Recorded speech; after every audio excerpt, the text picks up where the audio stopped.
All right, everyone, we're here for episode 83 of Stub Luv Live, and there's a big announcement to be had. I've got guests, Ryan Hotchkiss and Shawn Doerty, to kind of help me out with this big news. Let's run.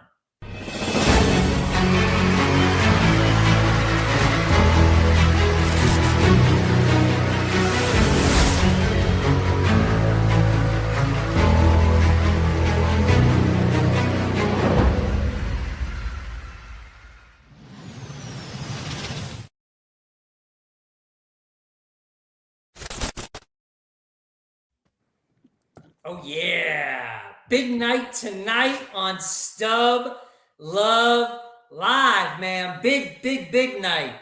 I am so excited, so happy, genuinely happy to have Ryan Hotchkiss and Shawn Doerty on our show tonight. We've got a big announcement. We were teasing it on a couple of the initial episodes, and now it's kind of already leaked out a little bit. But tonight is kind of like the formal announcement and the formal introduction of Mr. Hotchkiss to the ticket collecting community, even though I think a lot of people already know you, Ryan. So I guess we're going to announce this. Who wants to be the first to kind of give it up? Ryan, Shawn, who wants to start? Oh, you, Howard. Go ahead, Howard.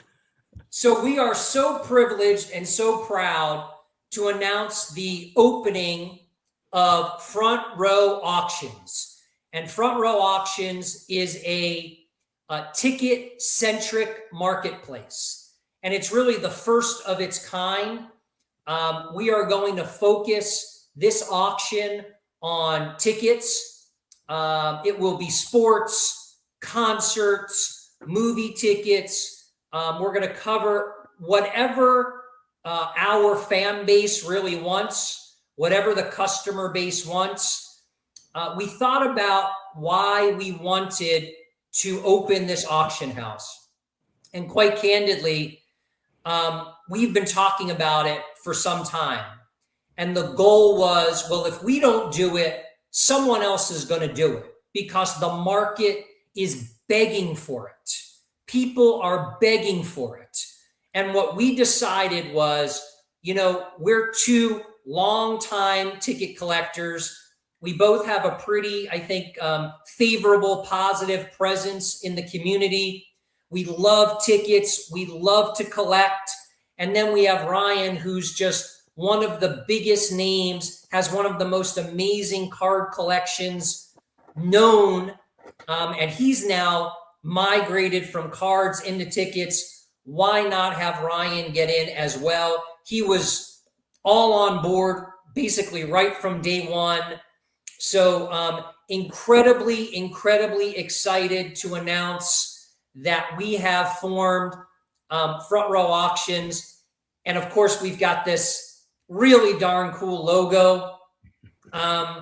And we're just really excited. So I'm gonna kick it over to Shawn because everyone knows Shawn. Shawn's one of the classiest, smartest, nicest. When I tell you, Shawn Doerty, when I got into ticket collecting, was one of the biggest resources to me.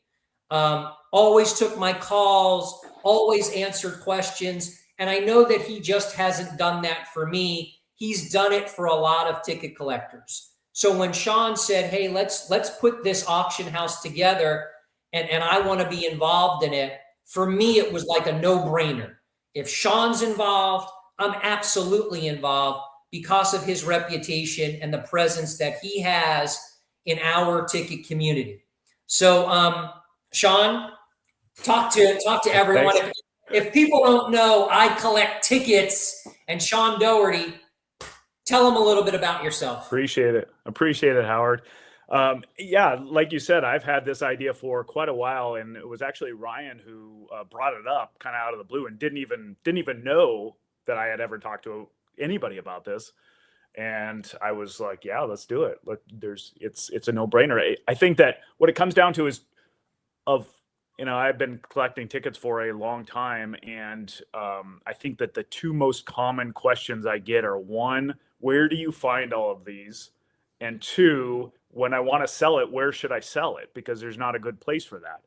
And so the goal with this operation is to solve both of those pain points for ticket collectors. It's a big operation, and that's what we're gonna try to do. So it's exciting. We have a lot of work to do. I've already gotten a ton of really positive feedback from people. But to your point about being responsive and being taking time to give a thoughtful response, when anybody's ever messaged me on social media, I've always taken the time to be thoughtful in my response, because you never know who you're talking to. And I think that that's applicable to this type of business, because I think a lot of people struggle with getting a hold of some of the bigger auction houses when they have items that aren't particularly, high, eye-popping, huge products. And so I think we're gonna turn that around and offer the response that everybody's hoping for when they reach out to us. Yeah. So that's my goal. Yeah, and I'm going to say this. Look, Shawn's a very savvy business person. Ryan's about as savvy as you can make them, but also really humble, good, hardworking. We have had so many calls about front row auctions, the three of us, Zoom calls on the weekends to work through how we want to perfect this process. This was not something that we just shotgun started. We spent a lot of time, and I'm going to tell you, I'm a pain in the ass. And I think these two guys have realized it, but that's okay. I'm a pain in the ass in a good way, because I want to make sure that this succeeds, not just for the three of us, but for ticket collectors, for the ticket collecting community. I got to talking to Ryan. I really liked Ryan. I liked his approach. I liked his approach to business. And, when you start out as a ticket collector and you say, this was really kind of like the first ticket I ever bought. And, you're like, whoa, this guy is all in, and he's got an amazing card collection. He's been in the card world for many, many years, has a tremendous respect from that community. We've seen a lot of card collectors migrating into tickets. And Ryan, you really believe in this. You're a believer. Tell us, to introduce yourself to everybody. Yeah. Hi, everyone. Thanks, Howard. Yeah, I had a very large and sophisticated card collection. I actually exited a lot of my collection over the last couple of years. But being the collector that I am, and I would call myself a collector investor, I buy these things for investment and appreciation, although I buy the things I love. And, it's a lot more fun putting money into a card or a ticket than it is into a stock or something to that effect. So, once I started selling a lot of my cards, it was difficult for me to continue looking at cards and auctions, because I had sold a lot of the stuff that I was interested in, right? So I'm not going to pay fair value for stuff that I just sold. But I still had the itch to collect. And to me, the most obvious and card adjacent sort of asset out there was the ticket.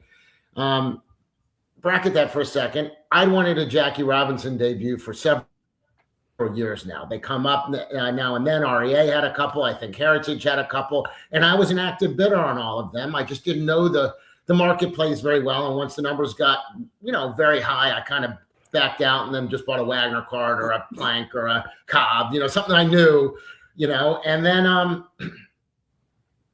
finally last summer I made the jump and I bought the Jackie Robinson debut card. And man, the minute I got it, I was like, okay, here we go, and it was just off to the races. And I'd been addicted.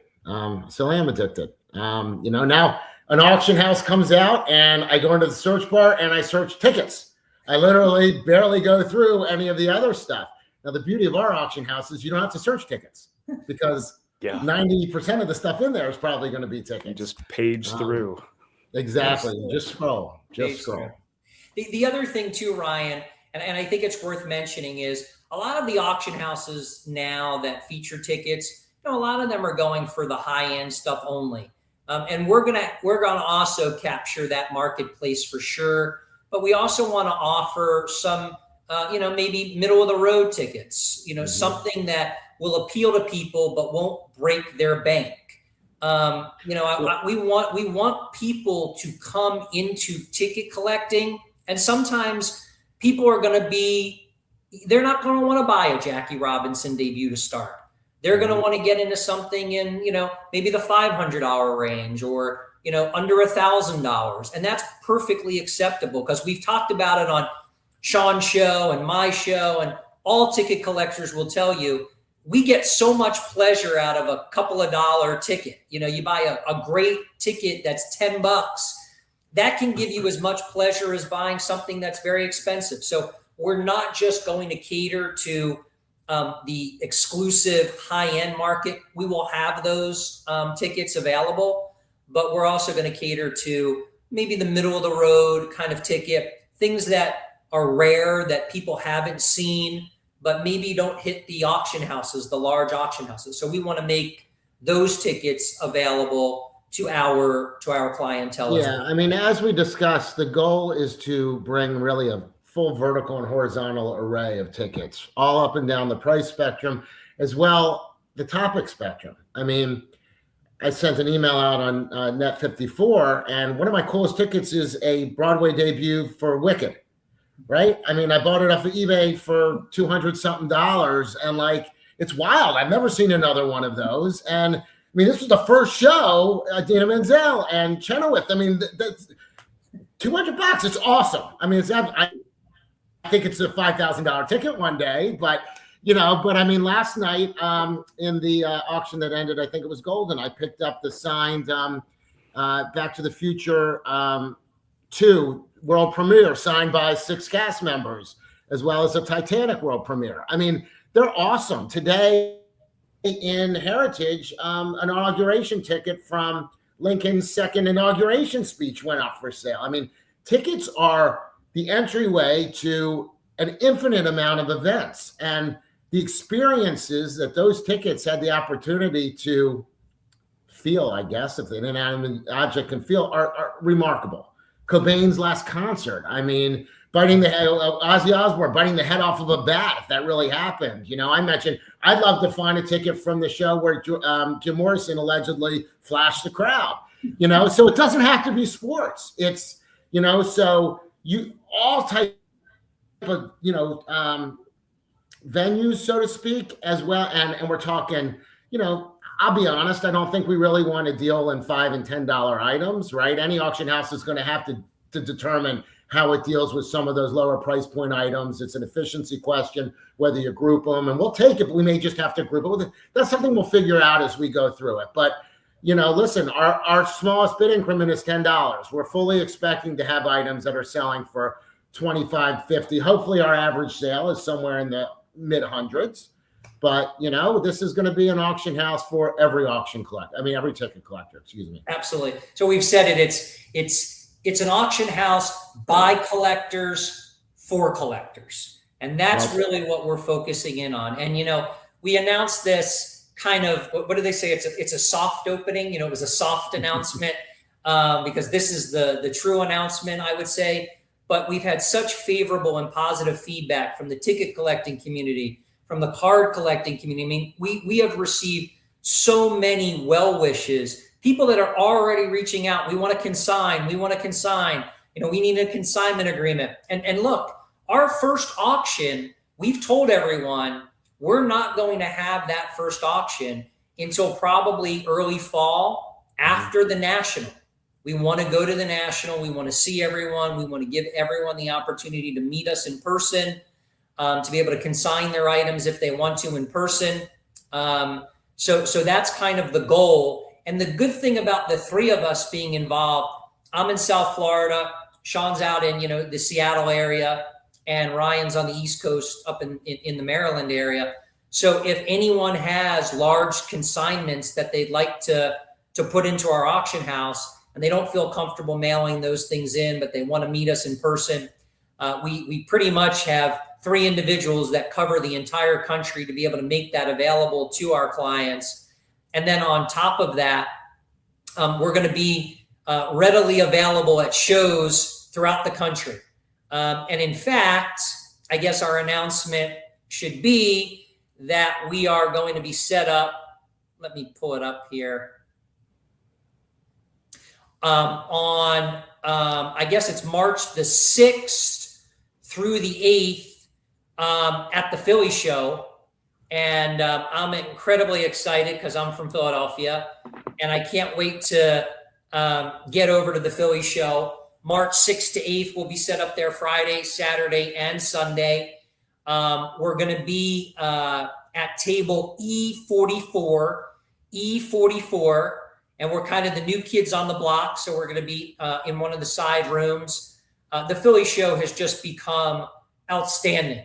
It is really, in my opinion, one of the best shows in this country. So it's not the national, but I'll say this to you guys. It's pretty close. It's pretty close. I think if people were telling me this correctly, I think the last Philly show had over 1,000 tables, and they're expecting to have more tables at this upcoming Philly show in March. So we will be there. We'll be there all 3 days. We've already heard from probably a dozen ticket collectors that are coming out to the show. Some coming out just to see us, just to support us, just to support this venue and this venture for us. So we couldn't be more excited, and we hope everyone will come on out and see us. We'll be there to take consignments, to educate people on tickets, and to give answer any and all questions that people have about Front Row. And to get people registered. Yeah. So first of all, so I've got comments. So let me throw these up. Josh Eisenberg, let's go. Yeah, I know. Let's go, brother. Looking forward to Front Row. Calvin B. Cards, congrats, guys. Good luck. I appreciate it. Thanks so much, Calvin. Again, just good people, well wishes. I think everyone is really, really excited. So if you go to our website, Front Row Auctions. So one of the things that we're going to say is there's a page, the About page, and it talks a little bit about just who we are, why we're doing this. It also has our mission statement, which is bringing the physical memories of our most meaningful events to market and advancing collectibles as an enjoyable and investable alternative asset class. And Ryan came up with this, and I love these core values. I believe in these core values. I know Shawn does too. Honesty, integrity, fairness, transparency, and value. So for us, that's really what we're looking at when it comes to our goal for Front Row. And then if you go to the website and you're on the front page, there's a box right here, and it says pre-register now.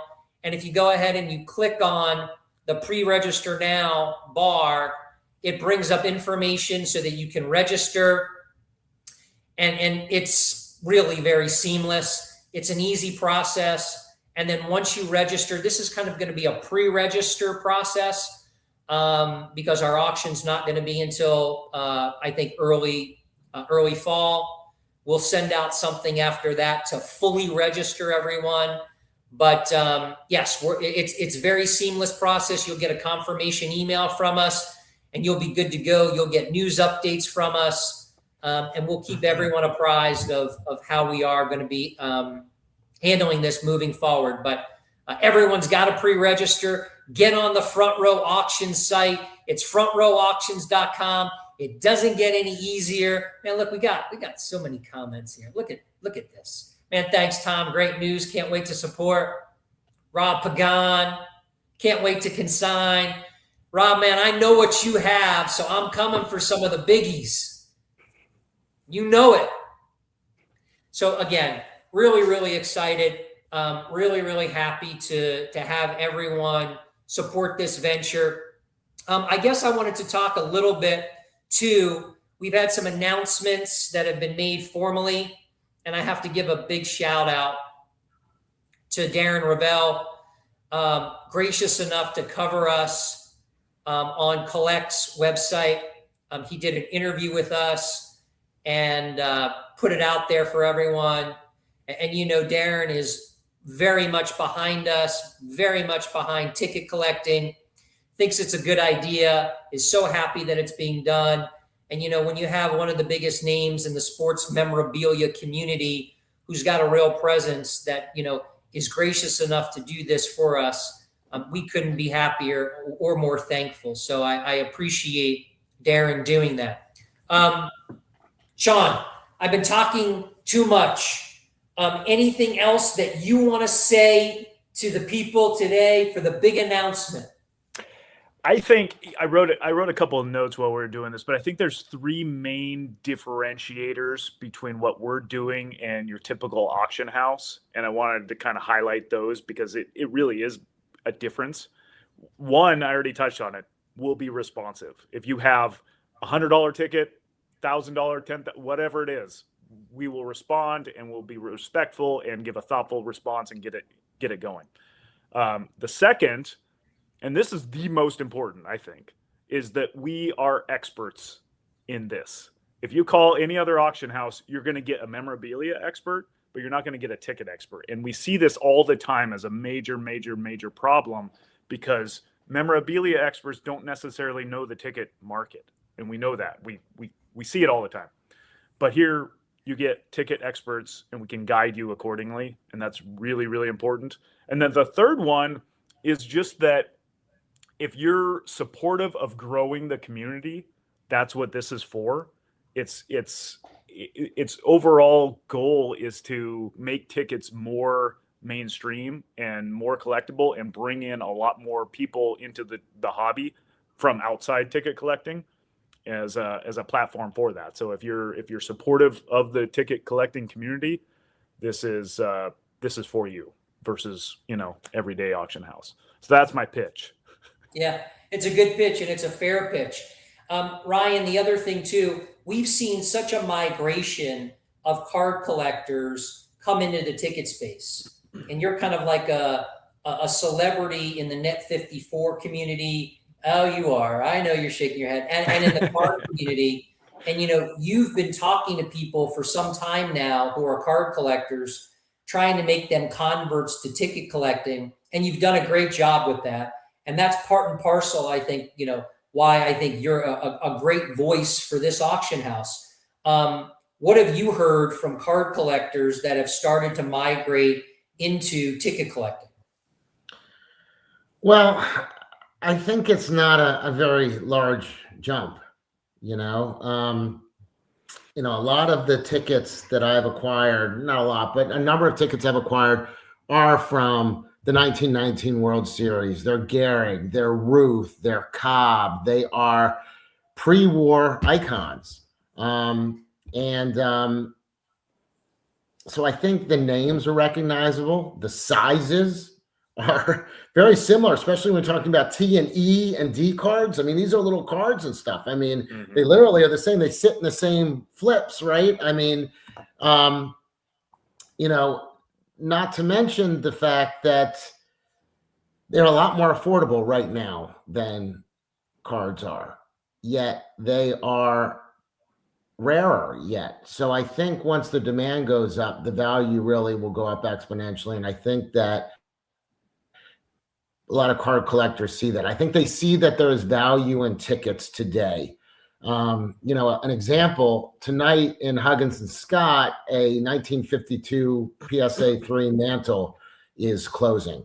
And it's a really pretty example. But it's currently sitting at $222,000 with the buyer's premium.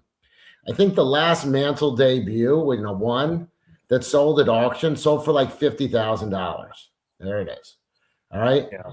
There is no reason. I mean, you guys know the pop reports better than I, but how many of these are there? 25? There's about 22 or 23, I think. Okay. Graded. Now, maybe there's a couple out there, more out there in the wild, or in there in a Beckett holder or whatever. But the bottom line is there are hundreds and hundreds, thousands of graded 52 mantles, many of which are 3 and above. If a PSA 3, granted a very pretty PSA 3 is worth $222,000, then a ticket from the day that Mickey Mantle made his pro debut should be worth at least half that, if not equal to what a PSA 3 mantle, is sitting at. So yeah. I think the potential for appreciation, investment appreciation is there. What is also really neat about tickets, and I am not an expert, so folks, please, if you come with specific questions, I'm going to direct you to these two. And I'm also going to say one other thing about the auction house real quick. We apologize up front for any snags. We are new to this. We're getting things off the ground. We purposely are taking our time getting it off the ground, so when it does go, it goes off right. But I know a couple people have had some registration questions and stuff. Just reach out to us. We'll fix it immediately. But like with any new endeavor, there's going to be a couple hiccups. We're no exception. But as a collector of tobacco, caramel, EDT, W cards, there's a million ways to collect them, right? You can do all the backs. You can do Horner photos, whether it's in the Rose Company and the W600 and the T206 and the T3s have similar, there's a lot of different ways to collect these things.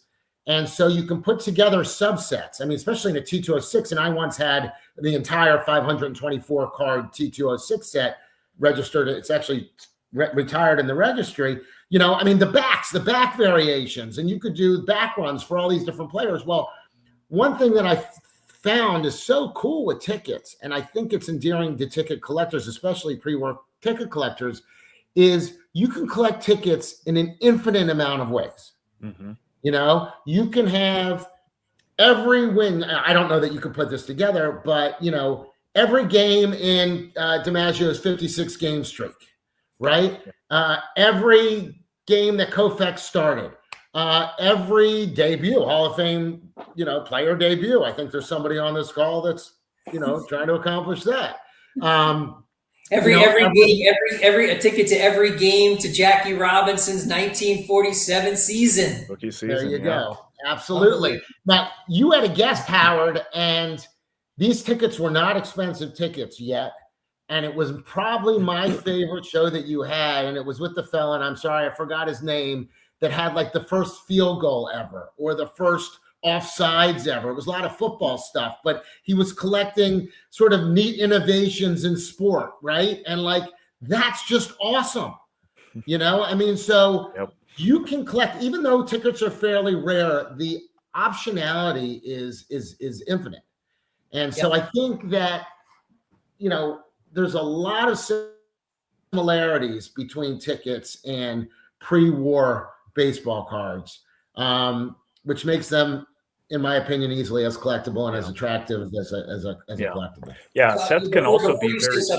Go ahead, Shawn. Go ahead. I apologize. Go ahead. Sets can also be very small too. They can be 2. You could be.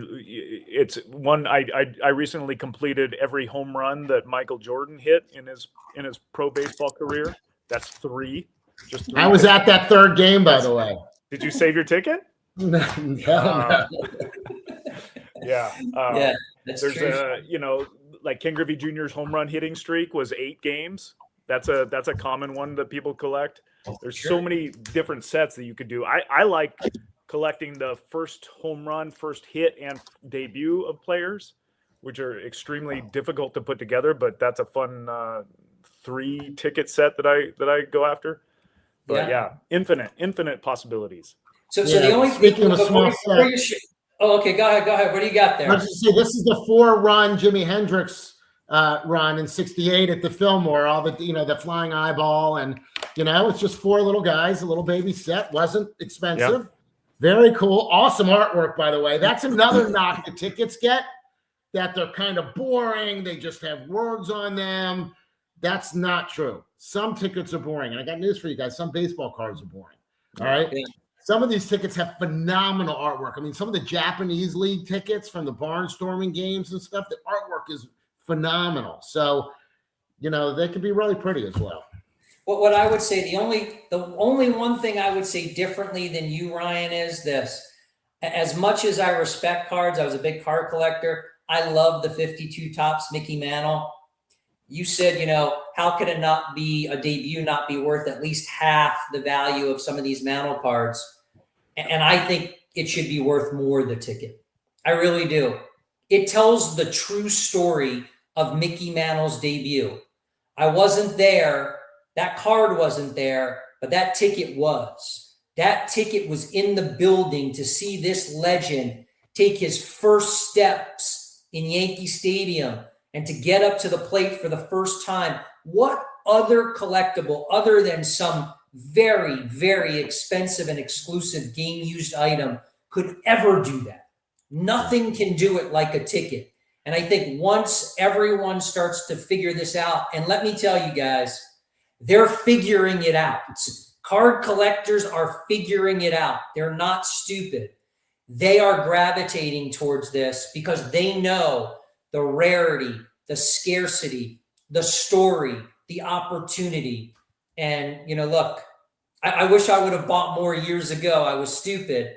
But I look forward to really growing this, again, not just for us, but for our collective ticket community, because I think it's really important. Game Time Gallery with the very exciting news. Got Tom Daly.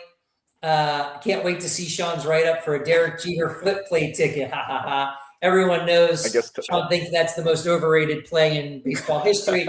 I couldn't disagree with Shawn more. We'll just use AI to write that. What's that? We'll just write that with AI. Right. But we're also looking to try to innovate this auction house too. Hopefully we're going to be able to incorporate some video into our listings. We think that's missing in the big auction houses. The video tells the story to go along with the ticket. And, how do you put a ticket in an auction house that's of, George Brett's Pine Tar game or Carlton Fisk's 1975 Game 6 home run and not have a video there? How about the Miracle on Ice in 1980 with Michael Ruzioni scoring the game-winning goal and Al Michaels with the Do You Believe in Miracles? That needs to be there. That needs to be there for ticket collectors and for people who are going to associate those events to ticket collecting. So the hope is that we're going to be able to also incorporate that into our auction house and into our listings. So we still have a lot of work to do. We're pumped. We're excited. We're ready. We're really ready. Howard, if I could, one other thing that sort of jogged my mind. Well, besides the fact that, to sum up your synopsis there, to quote a great line, people will come, Ray. People will most definitely come.